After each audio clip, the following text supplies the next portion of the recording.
Esta é mais uma produção da Federação Espírita Pernambucana, para você que curte podcasts. Meus irmãos, minhas irmãs, que as bênçãos de Jesus de Nazaré, de Maria Santíssima, nossa Mãe Protetora, possam nos envolver. Que possamos esquecer um pouco as atribulações, as inquietações, o celular.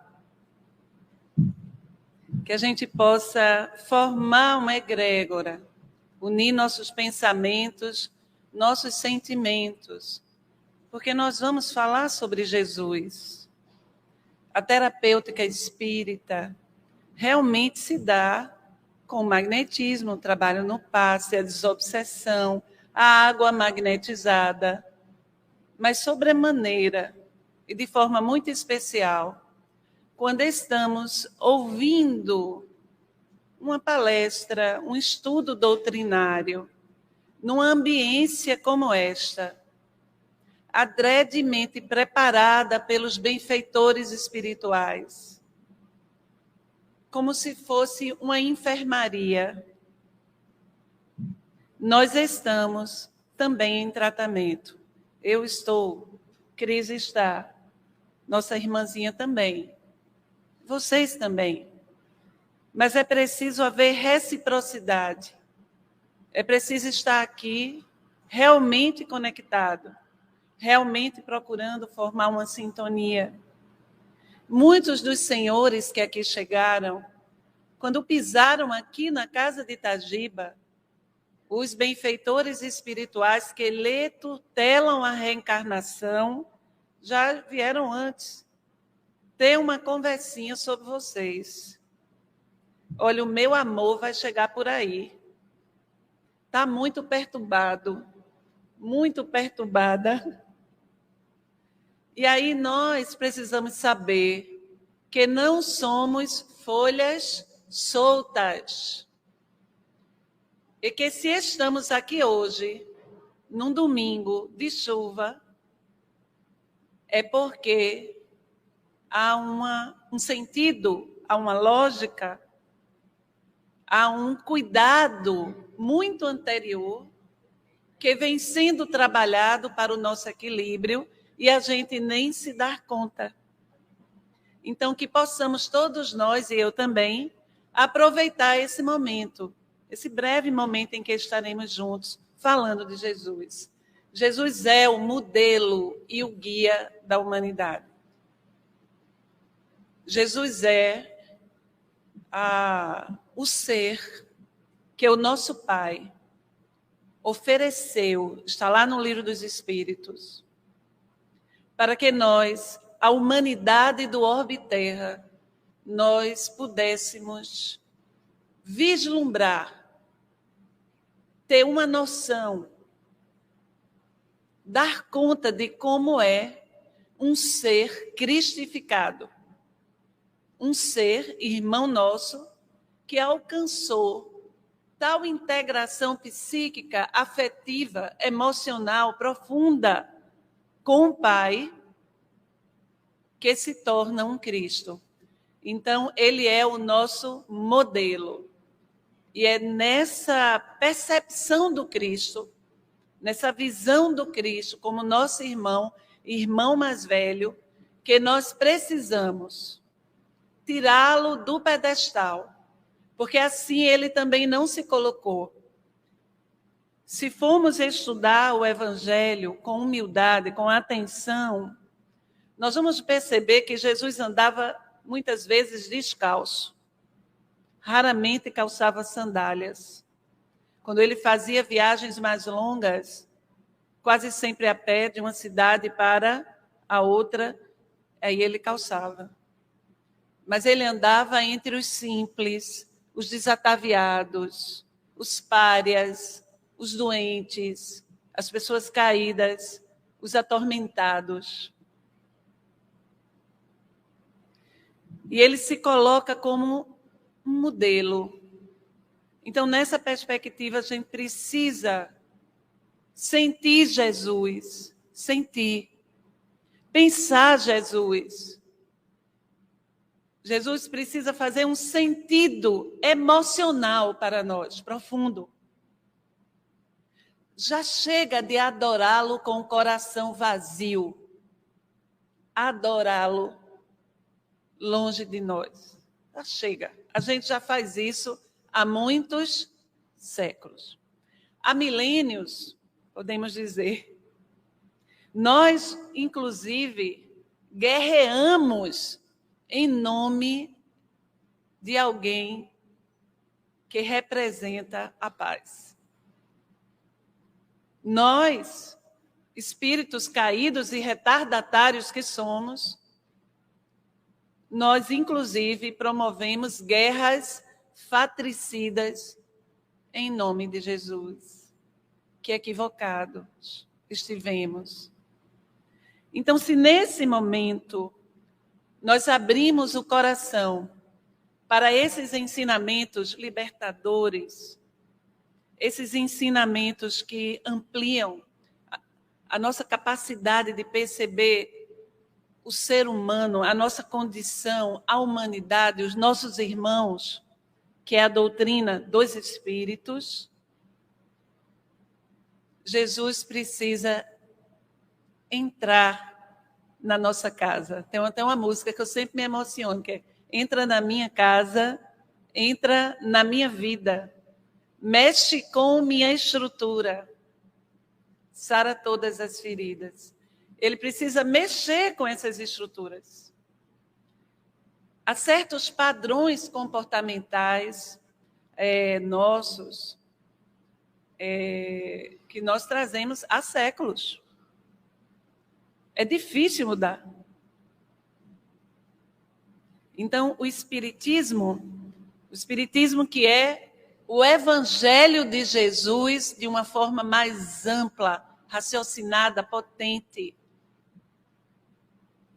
conforme o desenvolvimento da nossa própria capacidade de entender, porque naquele momento ele não podia dizer tudo, ele não podia falar de tudo, mas falou, porque é um ser crístico, ele falou de tudo em forma de parábolas, através de símbolos, de nobres arquétipos que atravessaram o tempo e chegaram até nós. As parábolas de Jesus, elas precisam ser abertas no seu significado psicológico. Quando você vai ler hoje, do nosso lugar hoje, histórico, cultural, a gente vai ler a parábola do filho pródigo, a gente precisa entender que ali Jesus está falando da jornada da autoiluminação do ser. Está falando do nosso caminho, dos nossos descaminhos, da nossa queda. E do nosso retorno à casa do Pai, que é quando nós nos cansamos das ilusões. E assim como aquele jovem, alimentando os porcos com as alfarrobas,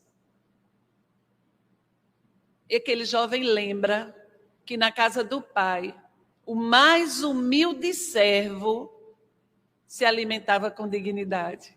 E aí ele começa o caminho de volta. O caminho de volta a Deus, ao Pai. É o que nós estamos fazendo. Nós que há tantos séculos estamos prodigalizando o amor de Deus por nós. Estamos voltando para casa. Né, Cris? E aí aqui, ó, a gente colocou assim: Jesus é o modelo e guia. Pergunta-lhe, quando estiveres em dúvida, qual a melhor solução? Que faria ele em teu lugar? Então, trazendo Jesus para esse eixo ético, para esse lugar de modelo de conduta, nós devemos perguntar, nas mais diversas situações existenciais: Jesus, fosse tu, o que farias? E a resposta está onde? No Evangelho.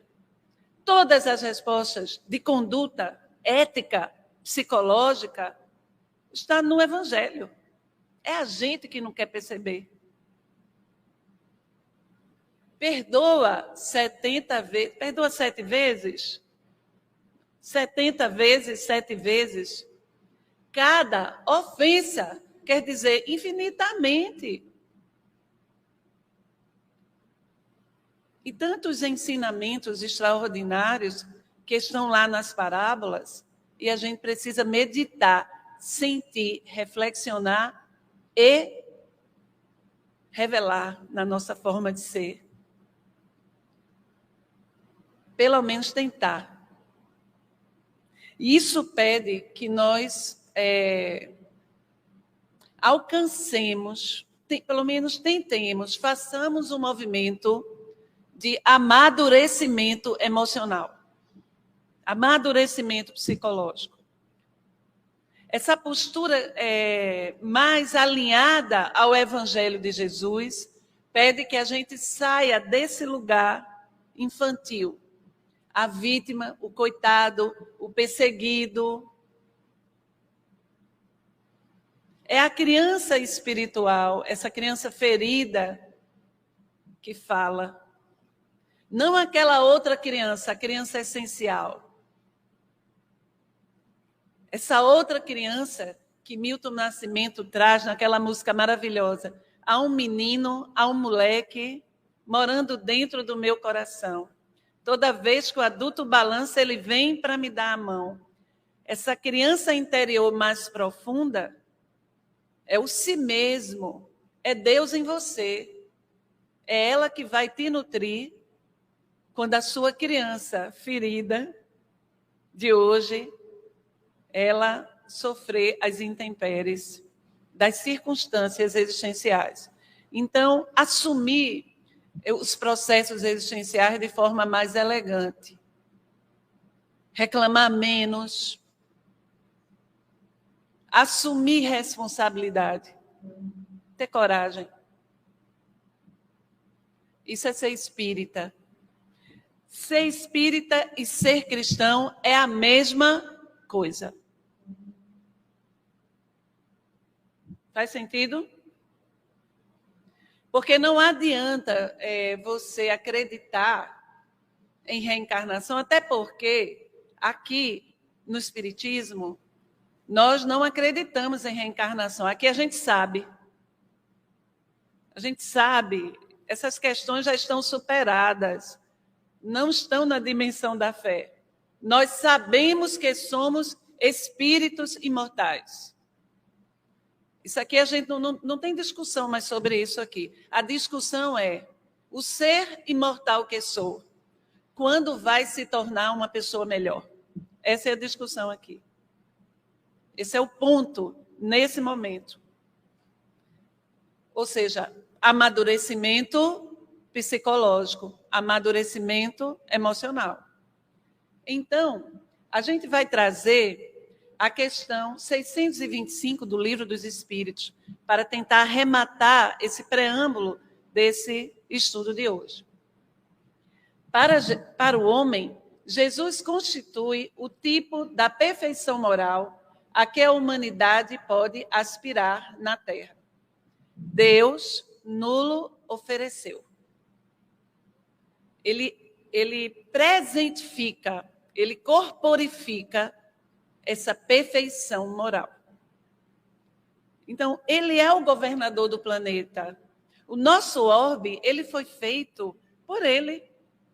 Jesus retira do Sol uma massa fluídica e, através do seu potente magnetismo, com a ajuda dos seus prepostos, ele mobiliza essa massa fluídica e inicia a formação do planeta azul, o lindo planeta azul, que é a nossa morada.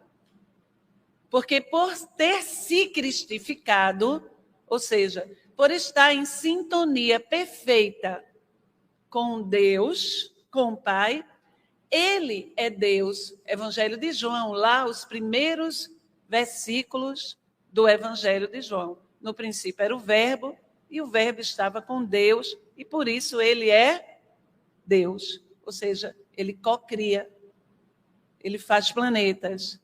Ele é o Senhor da vinha. Ele é o Verbo.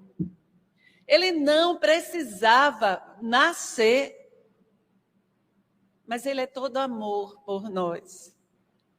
E aí ele se sacrifica ao ponto de nascer entre nós. Muitas pessoas acham, muitos de nós achamos, eu também achei um dia, que o sacrifício de Jesus tinha sido o Calvário, a cruz. Não, minha gente, aquilo ali foi a injunção lógica dele ter nascido entre feras.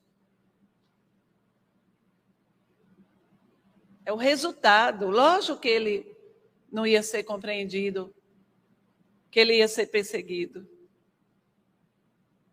O sacrifício já esteve desde o momento em que um rei solar, um ser interplanetário, programa ele mesmo nascer. E aí a gente tem que pensar Jesus para além do madeiro. A cruz tem muito sentido para nós, mas o nascimento de Cristo entre nós é que deve ter um sentido maior. Mais ainda, desculpem se vocês não concordarem, mas o nascimento do Cristo, do ponto de vista psicológico, é muito mais potente, porque é quando ele se permite se humildar a tal ponto, nascer numa gruta de pedra,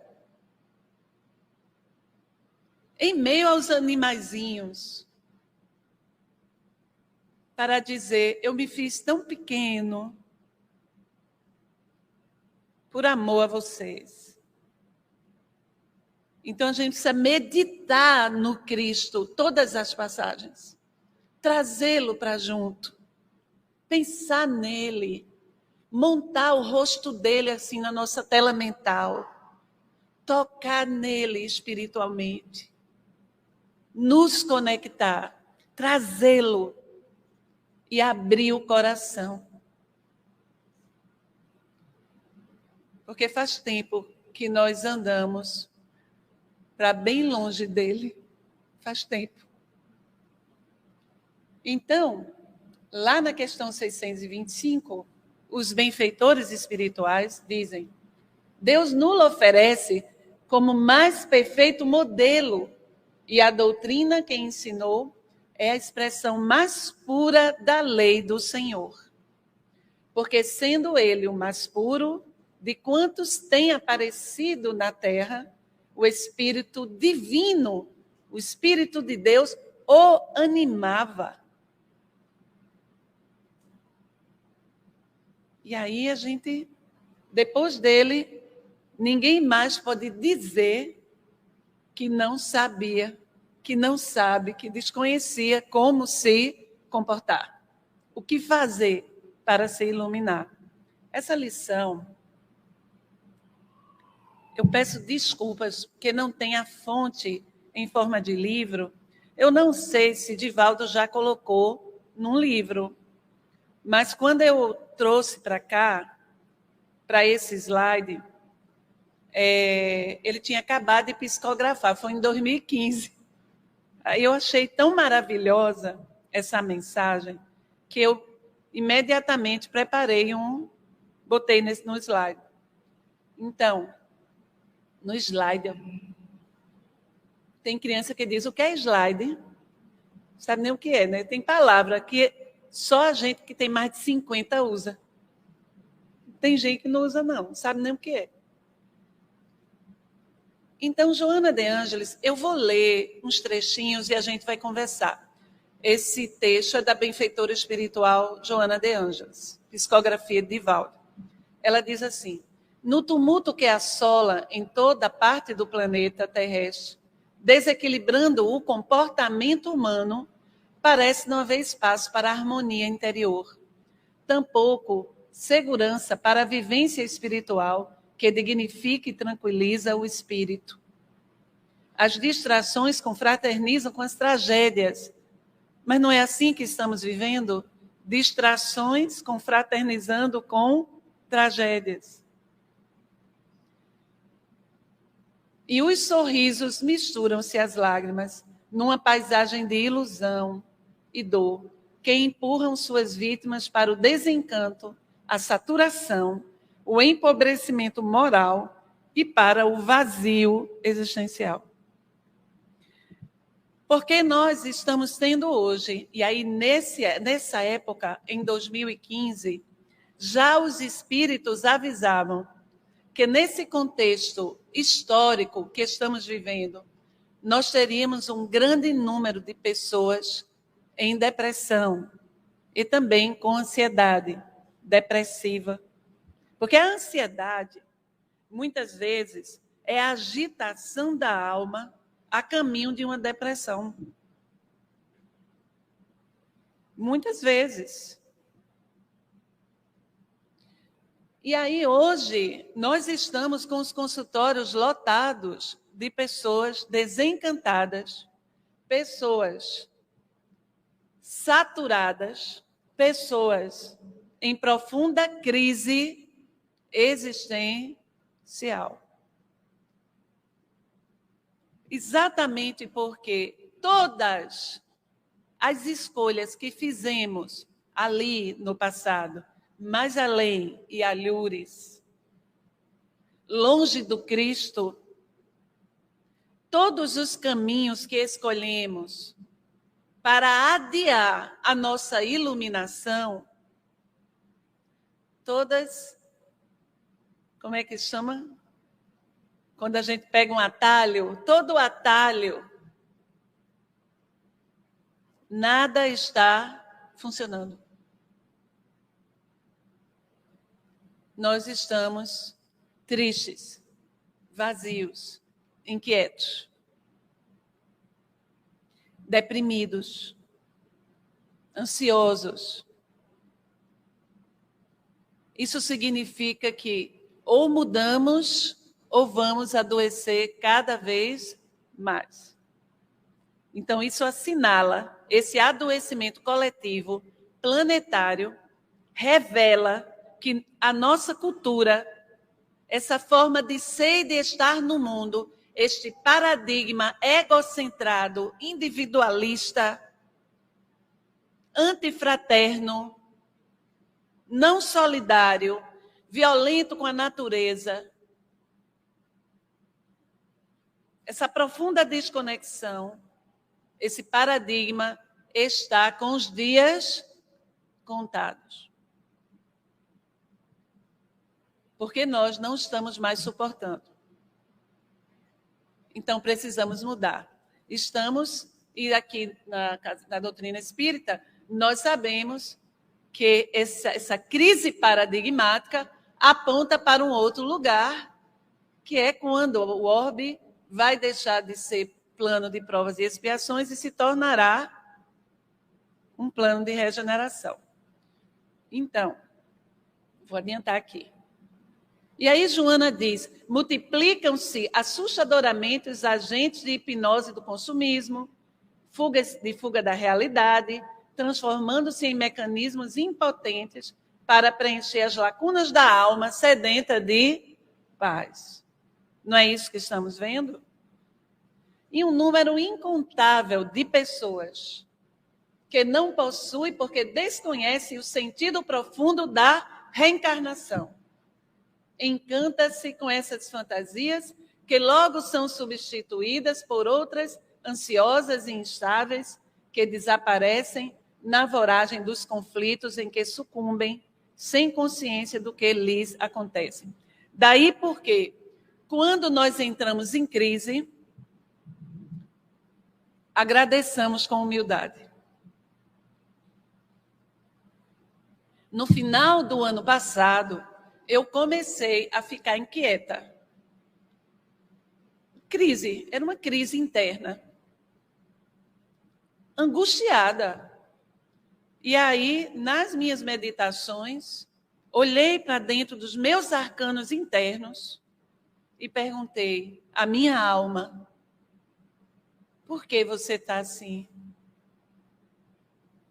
está acontecendo? Fiz silêncio para me escutar, o meu si mesmo. E a minha alma disse: aquiete-se, fique quieta. Aquiete-se mais. Um pouco. Mas a gente não faz isso. A gente fica buscando a resposta aqui fora. Suporta a dor. Olha para a dor. Se está doendo, se está angustiando, se está mexendo, olha para o vazio. Eu estou sentindo um vazio existencial. Escute o vazio. Suporte escutar o que o vazio tem a dizer. Tenha humildade para escutar a sua dor, não é, Cris? Cris é psicóloga e ela sabe do que estou dizendo. É a realidade que ela e eu, nós vivemos todos os dias na clínica. A realidade do vazio existencial. Mas eu queria dizer que, se você está se sentindo vazio, desalentado, inquieto, agradeça. É uma grande oportunidade. Escute a si mesmo. A alma precisa de tempo e precisa ser escutada. Escute o seu espírito. É para isso que você está aqui. O seu espírito imortal, conectado a Jesus, vai saber para onde ir. Então, a gente precisa conviver com ele, trazê-lo para perto, trazê-lo para as nossas visualizações, para as nossas meditações. Sinta-se pertencente a esse amor. Sinta-se incluído. Se você estiver se sentindo só, você não está só. É só se conectar. Mas se sentir só, e às vezes materialmente estar só, pode ser também uma oportunidade de você dar conta de certas construções internas. Então, Joana diz, agora já outra mensagem, psicografada em 2017. Procura experimentar, viver um pouco mais com Jesus. Essa é a proposta que a gente pensou para esse dia, esse encontro aqui. Conviver com Ele. Mas a proposta desse convívio com Jesus é uma proposta assim, você com Ele, no outro será resultado. Eu estou dizendo que é preciso trazer Jesus para o seu pensamento. Aqui para dentro. Não muita retórica, muitos gestos externos, mas gestos internos. Mas aqui. Porque quando ele fizer sentido aqui, você será todo luz. A sua presença vai acalmar, vai consolar. Só o seu olhar já vai ajudar a curar as pessoas. Então, a proposta não é sermos essas pessoas que, eu sou cristão daqui para fora, nos nossos rituais, nas nossas pregações, o que seja. É essa internalização e que vai ser doída. Porque se você tiver coragem de realmente abrir as portas como Zaqueu fez,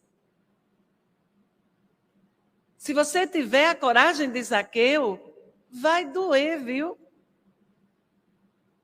Vai doer porque tem muita coisa que precisa aí ser vista. E a gente traz Zaqueu. Zaqueu era um publicano. Um publicano era uma pessoa que cobrava impostos ao seu povo, do seu próprio povo, para o dominador romano. Você não tem noção como ele era odiado. E quando ele saía na rua com sua família, as pessoas cuspiam nele e diziam raca. Ele morava num palacete, decorada romana, cheio de vasos de alabastro. E ele era humilhado socialmente, na cultura dele, na comunidade dele, talvez até por aqueles que, se tivessem a oportunidade de ganhar em asta pública o direito de cobrar imposto, fariam a mesma coisa. Porque aqueles que mais criticam no outro, que mais apontam o dedo para o outro, na verdade, estão projetando no outro as suas próprias sombras. Aquilo que não é capaz de olhar em si mesmo, de reconhecer em si mesmo e de amar em si mesmo. Então, aquilo que eu não suporto em mim, eu projeto no outro e tento destruir no outro. Zaqueu sonhava conhecer Jesus, porque Zaqueu estava angustiado. Ele estava em conflito. Aquele palacete todo decorado, lindo, não estava mais preenchendo o coração dele, como Joana estava explicando aqui. E ele ouvira falar que havia um rabi que falava de amor, que apresentava uma proposta de felicidade tão estranha, mas que todos que se encontravam com ele se transmudavam. E ele ouvira falar de Jesus, e a partir daquele momento, ele passou a sonhar com Jesus. Zaqueu fez olha só, eu vou trazer Zaqueu, essa personagem do Evangelho, e você vai sentir Zaqueu como se fosse você, e eu também. Tá certo? Zaqueu começou a sonhar com Jesus. Ele começou a tentar experimentar esse Jesus aqui nele. Ele ficava sonhando como seria o encontro dele com Jesus, porque ele soubera que entre os discípulos, o colégio apostolar, havia um que havia sido publicano também, olha. Então, esse rabi o aceitaria, não iria julgá-lo. E ele fez esse movimento de desejar. Então, o ponto de partida é o desejo. É a vontade de ser melhor. A vontade de estar com Jesus, de ser com Jesus, sonhar com Jesus. Então, eu quero propor que a gente comece a sonhar com Jesus. A trazer aqui para esse campo das nossas utopias. A palavra utopia do grego outopos quer dizer aquilo que está no topo, ou seja, já estamos pensando, já estamos sentindo, já estamos idealizando. Zaqueu soube que Jesus estava entrando em Jericó. Jesus estava a caminho de Jerusalém. Jericó era uma cidade caminho. E ele escuta o cego Bartimeu entrando, correndo e gritando: Jesus de Nazaré me curou. Eu vejo. Bartimeu, filho de Timeu, nem nome tinha.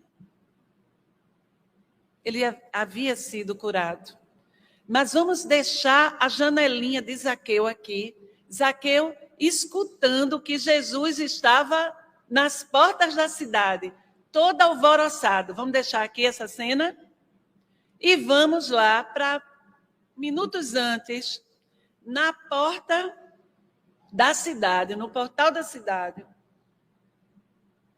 Bartimeu percebe Jesus, ouve e ele percebe que aquele era um momento decisivo. Ele estava vestido com a capa de mendigo. tinha uma letra que era autorização do governo romano para mendigar. O negócio era organizado, até para mendigar. E ele estava lá, no chão. Ele estava onde? No chão. E ele percebe que a sua oportunidade estava passando. Ele deseja. E ele o que é que ele faz? Se levanta. Mestre, filho da casa de Davi, tenha piedade de mim. E Jesus se aproxima dele. O que queres? Eu quero ver, Senhor. Nós saberíamos pedir. Jesus diante de nós. O que você quer? Ih, Cris. Jesus olhando para tu. O que tu quer, Cris? Mas Bartimeu soube pedir. Senhor, eu quero ver. E era justo. E Jesus o curou. E disse para ele: entra na tua casa. Vai, entra na tua casa. Mas não entra na tua cidade. Oxe, que estranho esse rabi. Como que eu posso entrar na minha casa sem entrar na minha cidade? Porque Jesus ele estava falando da casa do coração. Antes de te jogares no mundo de novo, as ilusões do mundo, entra na tua casa. É a música. Entra na tua casa, né? Entra na minha casa. Entra na tua casa. Não se perde na cidade, nas ilusões. E aí vamos fechar a janela de Bartimeu e vamos abrir aqui Zaqueu de novo, né? Zaqueu gordinho, baixinho. Jesus entrando na cidade. Monta a cena. Está visualizando? Ele correndo para encontrar com Jesus. Veja os movimentos de Zaqueu. E ele, quanto mais ele se esforçava, mais ele não conseguia. As pessoas empurravam ele, as pessoas detestavam ele. E Jesus já estava passando, chegando. Ia embora e não ia vê-lo. Ele então viu um sicômoro. E foi o que ele fez? Tudo é psicologia no Evangelho. Primeiro ele desejou, sonhou, quis, trouxe para o campo da sua utopia. E depois ele se movimentou. Correu risco, foi empurrado.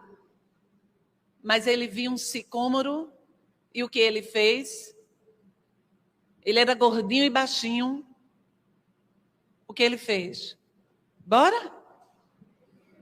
Ele subiu. Eleva-te para além das paixões do mundo, para além das peias que te prendem. Eleva-te. O sicômoro dentro do teu coração, sobe nele. A tua árvore interna sobe. Para quê? Para que ele subiu? Para ver. Para ver mais além. Para ver mais amplo. Dentro dele. Sobe e vê. E quando ele sobe, Jesus se aproxima e os olhos de Jesus se encontram com o dele. Ele se reviu. A vida como que lhe passou, feito um calidoscópio mágico. As cenas da sua vida. Quase que ele cai. Aquele encontro, aquele olhar que lhe atravessou a alma. E mal se recuperava, ele escuta aquela voz dizendo: Zaqueu, imagina, Jesus dizendo teu nome, imagina, você é Zaqueu, vá, diga seu nome aí internamente. Jesus dizendo: Zaqueu, desce, porque hoje eu estarei na tua casa. Hoje eu estarei na tua casa. Zaqueu desce, corre. Quando ele entra em casa, que ele olha, minha casa não está pronta.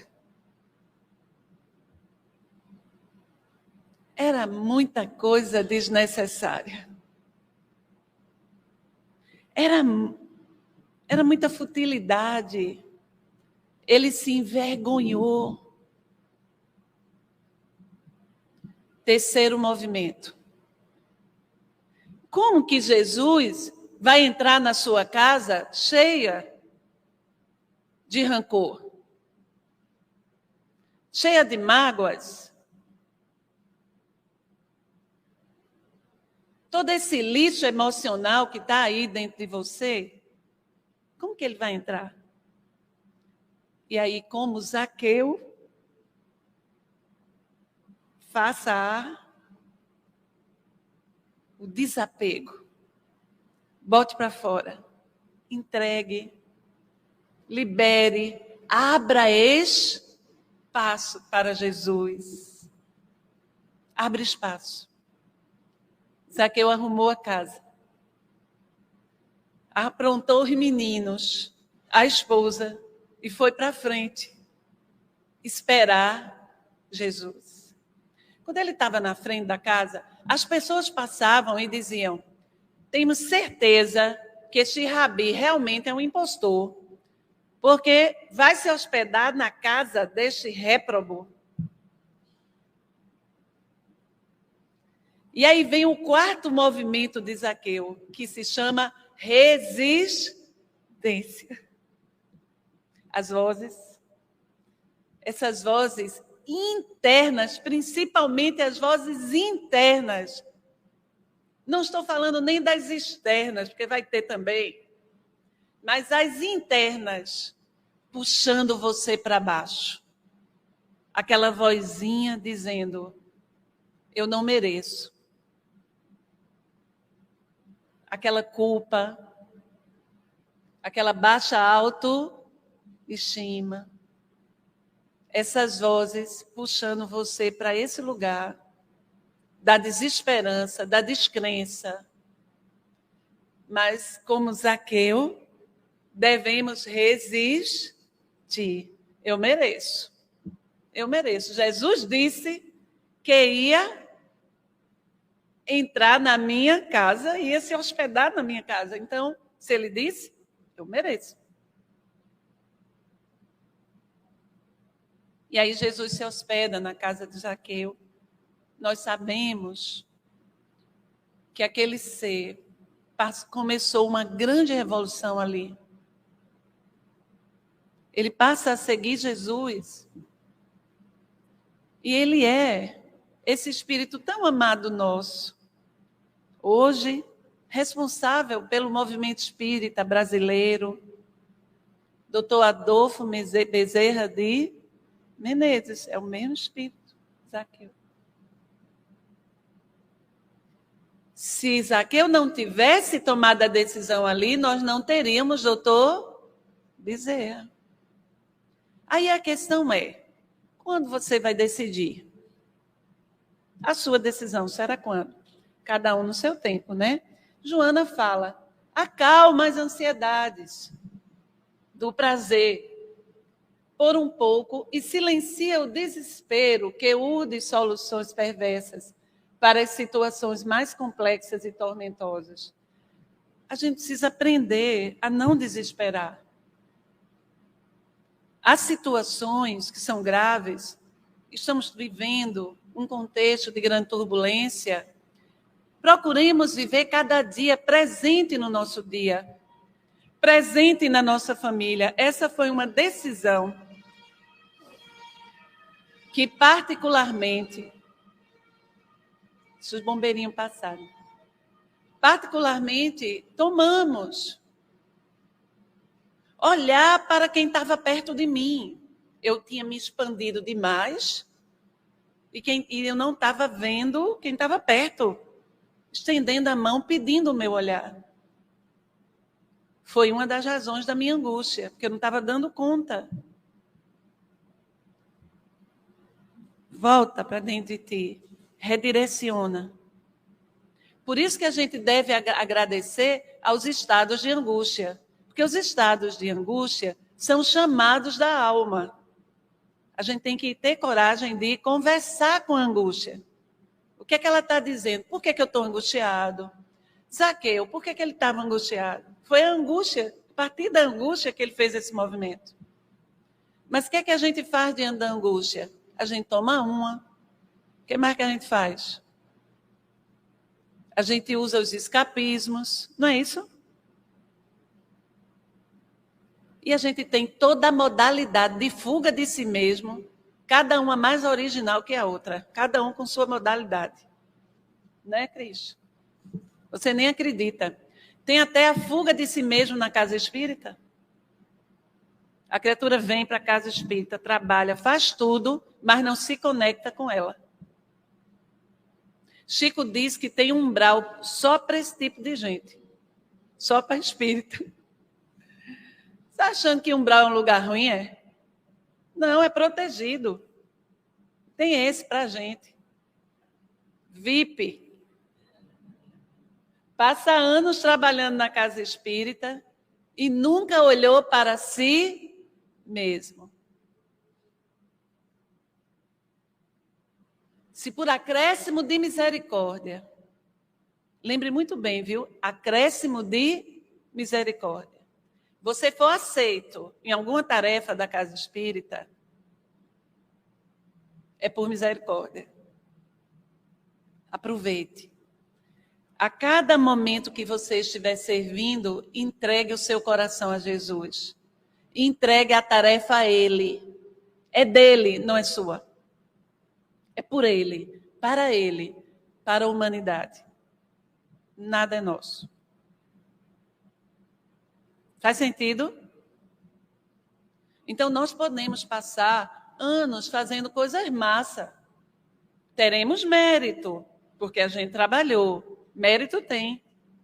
Um lugar VIP no umbral espírita. Mérito teremos.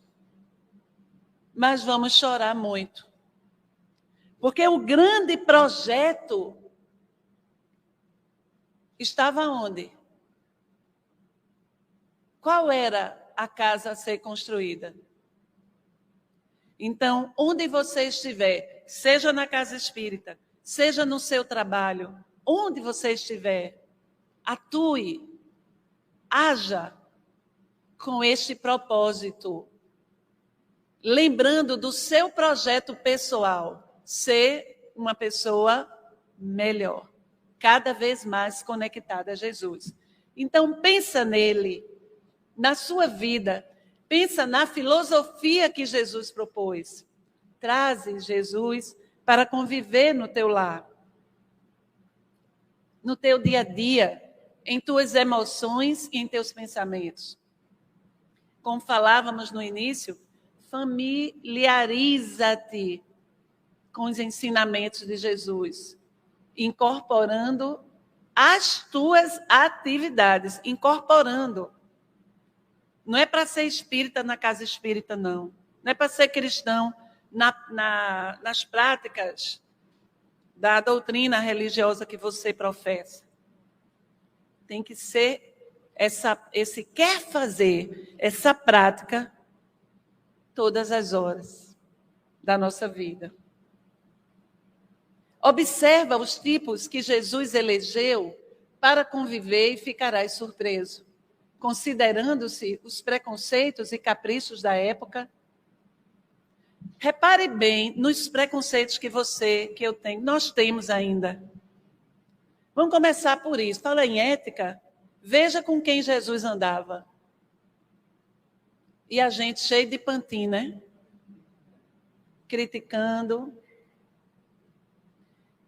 Ele elegeu para conviver e ficarás muito surpreso, considerando-se os preconceitos e os caprichos da época, a situação perversa e ingrata em que viviam os miseráveis. As mulheres, minha gente, naquele tempo, ela valia menos, muito menos, que uma barata, eu acho. Eu não falo nem dos animais, porque os animais valiam até mais que uma mulher naquele tempo. E quem mais andava com Jesus eram as mulheres.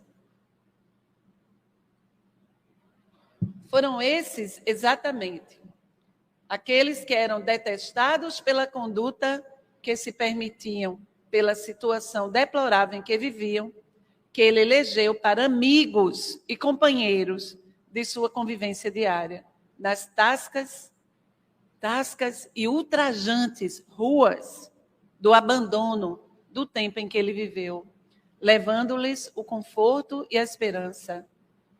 Jesus revolucionou convicções nas quais predominavam o ódio, a vingança. Sempre que tem oportunidade, eu fico incrível, porque como temos visto, inclusive espíritas pregando ódio, sobretudo na seara política. O nome disso é obsessão e fascinação, viu? Você está obsediado. Venha se consultar. Porque se você é espírita, você pacifica. Você não prega o ódio a quem quer que seja. Entendeu isso? A quem quer que seja. Inclusive aquela pessoa. E estabeleceu que o amor e o perdão constituem os elementos únicos, aliás, para a completude individual e coletiva. Eu vou concluir aqui. Queria concluir trazendo a síntese do que pretendíamos trazer hoje. Lembra do menino na manjedoura, na gruta de pedra? Lembra dele? Traz esse menino para dentro de você. Permite que o menino Jesus converse com seu menininho, sua menininha. Procura ser feliz e alegre. Volta a brincar. Menos seriedade, mais presença. Canta um pouco, dança um pouco, brinca. Vive o momento presente, que é esse momento que você tem. A matéria-prima do tempo que nós temos é agora. Então, agora a gente vai brincar, agora a gente vai sorrir, agora a gente vai viver, a gente vai compartilhar, agora a gente vai convidar Jesus para estar conosco. Nós vamos permitir que Ele esteja conosco no outro. Abre as portas da tua casa, faz um almoço, chama a tua família. Bota a toalha mais bonita. Está guardando para quê? A louça mais bonita, coloque. Por que você está guardando uma louça especial para uma ocasião especial? Use com seus amores. A gente sempre diz, lá no Peixotinho, tem um brechó, está cheio de louça de defunto. Inclusive, eu completei a minha louça com as louças de uma pessoa que desencarnou. Que ela estava lá intacta, quase sem ser usada. Use. E se tiver um lascãozinho, que bom. É uma memória de que estava sendo usada. Traga flores para a sua casa. Coloque música. E quando todo mundo estiver reunido, pelo amor de Deus, pare de falar de problema, de doença, de morte. Fale de vida, fale de bobagens, de coisas miúdas, de coisas desimportantes, como diz Manuel de Barros. Seja criança, se permita ser atento, presente, menino, pequenino, como Jesus se fez. Muita paz. Você ouviu o podcast da Federação Espírita Pernambucana.